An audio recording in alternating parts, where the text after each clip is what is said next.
महाराजा रत्नसेन के अस्तबल में एक भूतिया घोड़ा रहता था। उस घोड़े को वहाँ का राजा बहुत पसंद करता था, यहाँ तक कि उसकी देखभाल भी खुद अपने आप ही करता था। उसके लिए हरा चारा, भूसा, चोकर खुद अपने हाथों से मिलाकर घोड़े को बड़े प्यार से खिलाता था। उस घोड़े की खास बात ये थी कि वो घोड़ा बहुत तेज दौड़ता था। उस घोड़े का पीछा करना मुश्किल ही नहीं, नामुमकिन था। जब कभी किसी दूसरे देश के साथ युद्ध होता तो राजा रत्नसेन उसी घोड़े पर बैठकर युद्ध के लिए जाते थे। सारे सैनिक और मंत्रीगण हर वक्त उसी भूतिए घोड़े और राजा रत्नसेन की ही जय जयकार करते। वो कहते कि ये भूतिया घोड़ा तो वाकई कमाल है। अरे भाई, ये घोड़ा तो अच्छों को पानी पिला देता है। तुम बिल्कुल ठीक कह रहे हो यार। वो पिछली लड़ाई में देखा तुमने, हम हारने ही वाले थे, पर इस घोड़े ने ऐसा पासा पलटा कि सभी देखते रह गए और हम जीत गए। भूतिया घोड़े की विशेषता ये थी कि राजा रत्नसेन के अलावा अगर कोई भी उसकी सवारी करता, वो उसे पैरों तले कुचल देता। राजा रत्नसेन की एक बड़ी ही सुंदर बेटी थी जिसका नाम था वीरमती। हालांकि अभी वीरमती बच्ची थी, मगर थोड़े समय के बाद जब वो सयानी होने लगी तो राजा ने सोचा कि अपनी बेटी का ब्याह एक ऐसे इंसान के साथ करूंगा जो मेरी ही तरह बहादुर हो। सुनो सुनो सुनो, महाराजा रत्नसेन ने ये ऐलान करवाया है कि उनके पास जो घोड़ा है उसकी सवारी जो कोई कर लेगा, महाराजा रत्नसेन उससे अपनी बेटी की शादी करेंगे। मेहरबान कदरदान, हो जाइए सावधान और तशरीफ जरूर फरमाएं घोड़े की सवारी में। अगर आपने घोड़े की सवारी कर ली तो राजा की बेटी से आपकी शादी होगी। मुनादी की आवाज सुनकर नगर में भारी भीड़ इकट्ठी हो गई। उस घोड़े को बाहर लाया गया। घोड़े को अपने सामने देखकर टीकमगढ़ के राजकुमार ने कहा, अच्छा, ये घोड़ा है। ऐ, इसके जैसे कितने ही घोड़ों को मैं दौड़ा दौड़ा कर मार चुका हूँ, इसमें कौन सी बड़ी बात है। इसकी सवारी के लिए मुझे ही बुलाना था। तुम लोगों को इतना ज्यादा ड्रामा करने की क्या जरूरत थी, सिर्फ मुझे बुलाना था। हम घोड़े की सवारी करके राजा की बेटी को अपने साथ लेकर जाते। राजकुमार की बातें सुनकर घोड़े की आंखें लाल हो गई। वो जोर जोर से हिनहिनाने लगा। वो सफेद रंग का सुंदर घोड़ा अब क्रोध के मारे डरावना लग रहा था, जिसे देखकर सभी लोग डर गए। मगर टीकमगढ़ के राजकुमार ने फौरन उसकी लगाम संभाली और देखते ही देखते उसकी पीठ पर बैठ गया। मिनटों के अंदर ही घोड़ा हवा से बातें करने लगा। राजकुमार ने अब तक इतनी तेज दौड़ने वाले घोड़े की सवारी कभी नहीं की थी। घोड़ा राजकुमार को जंगल में ले जाकर एक बरगद के पेड़ के पास रुक जाता है। वहाँ पहुँचते ही उस सफेद घोड़े ने अपना रूप बदल लिया। अब वो घोड़ा घोड़ा न होकर एक भयानक राक्षस का रूप ले चुका था।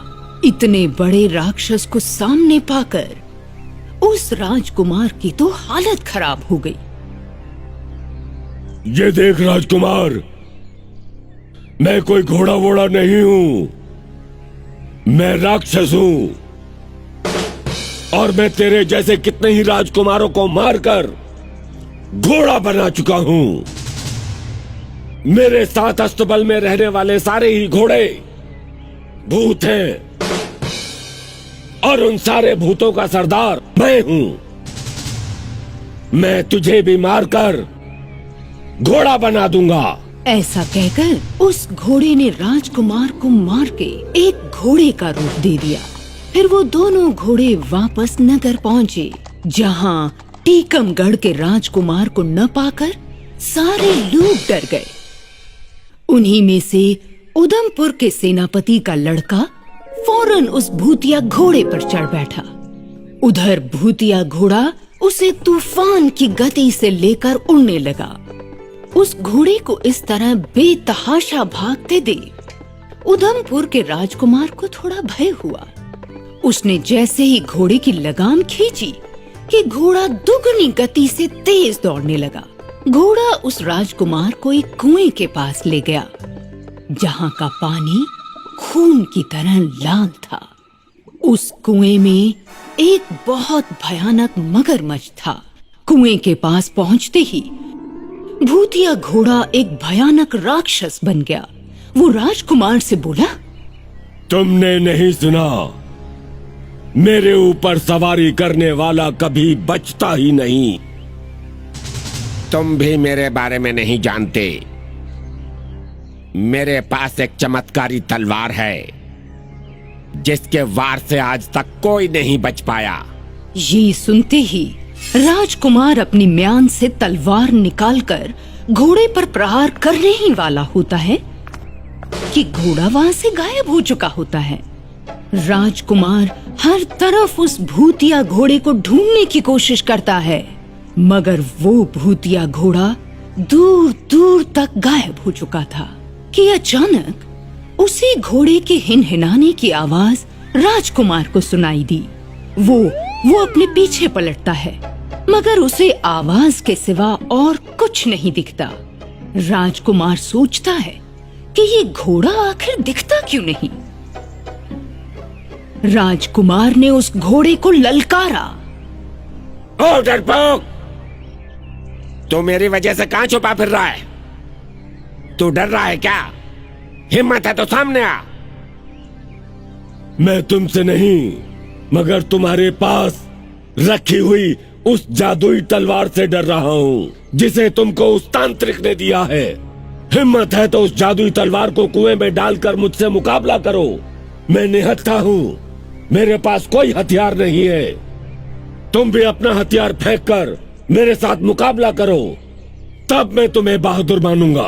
तुम्हारी बातों के बहकावे में आकर मैं ये तलवार नहीं फेंक सकता। अब तुम मुझसे बचकर कहीं नहीं जा पाओगे। आज मैं तुम्हारा अंत करूंगा। बता, टीकमगढ़ के राजकुमार के साथ तूने क्या किया? अभी बताता हूँ, ध्यान से सुनना।